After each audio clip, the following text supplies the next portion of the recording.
Good Tuesday morning and welcome back to Martin's Koi Pond and Aquatics.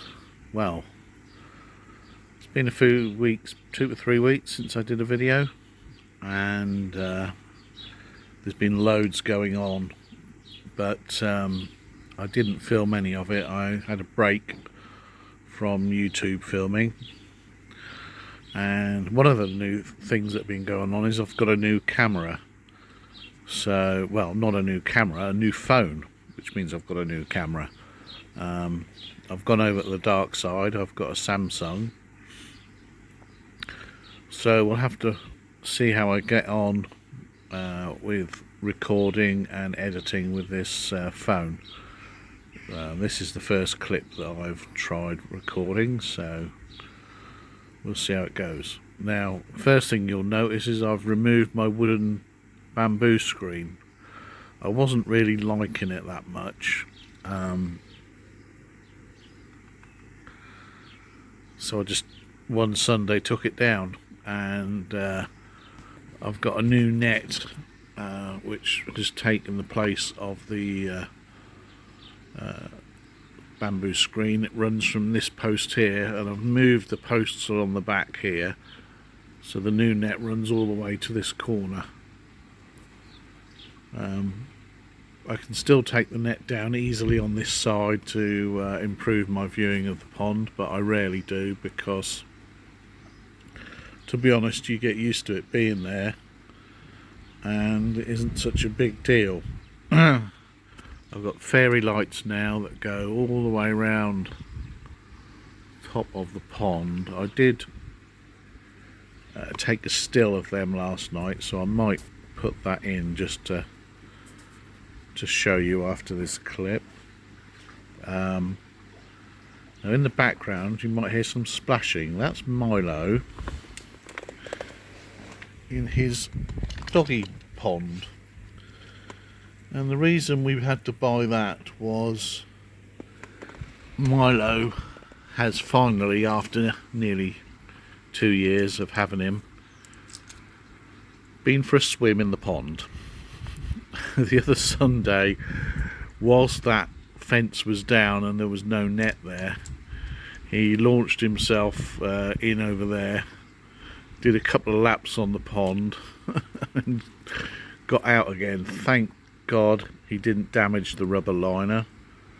I would have been well annoyed, there he is, if he had damaged the rubber liner, but he didn't. So we thought best we get him his own little pond to swim in when he wants. He's going indoors. So yeah, that was quite amusing. I actually quite like being able to see the Nexus and the Screenmatic. My wife doesn't, but I don't mind it. We'll see how it goes. I mean, I can always put the bamboo screen back up again. It's not, I've not thrown it out, I've just took it down. But what this does make a lot easier is cleaning the Nexus, because the valve on the in pipe is there and the pump switch is there, and basically when you put the pipe in that raises the level in the Nexus for cleaning it, you then, once it hits the max, you turn the pump off and then have to turn that valve to stop the water back siphoning into the pond. And getting from there to there with that fence up was quite tricky, and actually I ripped a coat on it, on a little bit of a nail that was sticking out, which peed me off. It's just my dog walking coat for the winter, and by doing this I can get to that valve really easy, and it's no longer an issue. Now, I changed the UV, and got frustrated because the water didn't immediately go clear, and I was expecting it to go clear almost overnight. It actually took a week, and I got so frustrated I even at one point took the Scream-matic off and put the old pressure filter on with its 36 watt UV on, but that was stupid. I switched them back, and I've put the UV back on again. It's now clear, I can see down to the bottom, no problem. The main issue is I've got a tinge to the water, and I'm getting quite a lot of foam, which I think was down to that food mix that I was feeding. The mixture of all the coppens, herons, Kingsland koi, coastal koi foods, sinking foods, floating foods, all that stuff that I was feeding, I think was the cause of the tinge in the water and the foam. There's not a lot of foam on there at the minute. That's just mostly bubbles because I've got the air on. So what I've done is I've bought a 4.5 kilo bucket of the Kingsland Koi Elite All Season, which claims it's a low waste growth food.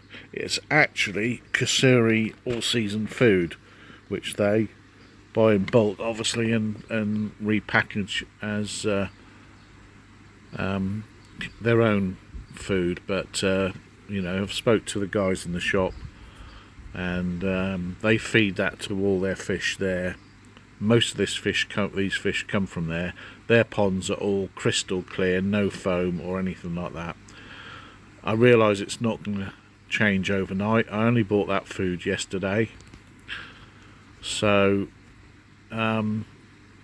it's a case of using it and seeing how we get on.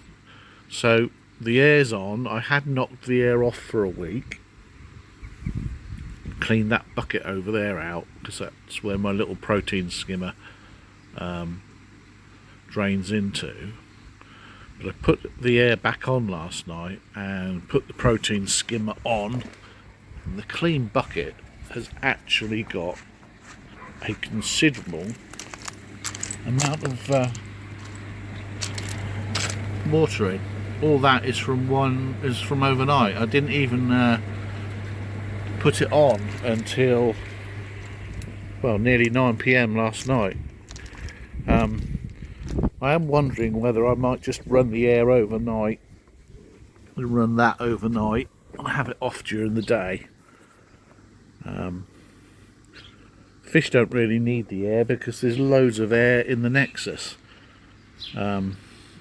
So jury's out on that one at the minute. I'm a bit undecided on what I'm going to do.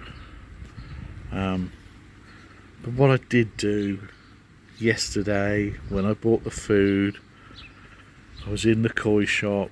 What do? You look at the koi, and I said in my last video I'd got 12 fish and I was happy, blah blah blah. I have no self-control whatsoever. They've got some gorgeous little tanchos in by Hiroi, or Hiroi, or however you pronounce his name. Hiroi, I think it is. And I bought one. It's a Kahaku tancho, absolutely stunning.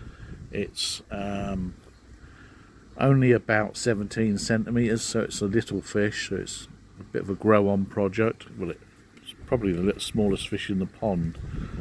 I didn't do any video of me bowling it up or